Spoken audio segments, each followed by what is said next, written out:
le représentant, le référent du PPE, le Parti populaire européen, sur les problèmes énergétiques. Dans notre département, nous avons des problèmes particuliers et nous sommes particulièrement vulnérables sur le plan énergétique, donc ça concerne aussi bien mon département. J'ai une autre passion, c'est la forêt, c'est le bois.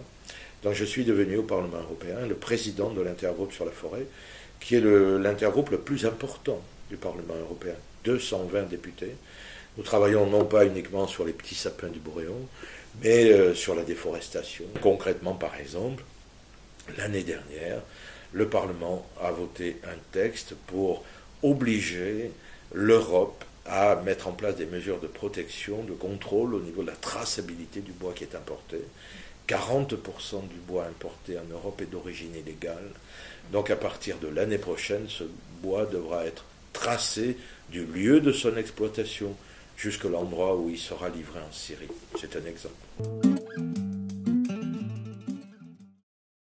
J'ai amené beaucoup de gens à Bruxelles parce que j'aime bien mettre au contact ce qu'ils font, ce qu'ils devraient faire avec les institutions pour dédiaboliser un petit peu ces fameux circuits européens.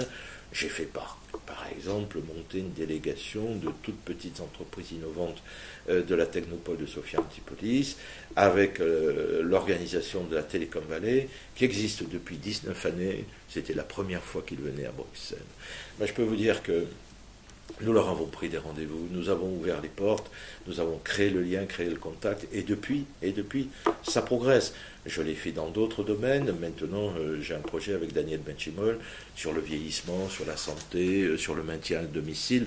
L'Europe est très sensibilisée à ces problèmes, et je souhaite que notre département, notre sud de la France, profite de ces moyens européens, bien évidemment.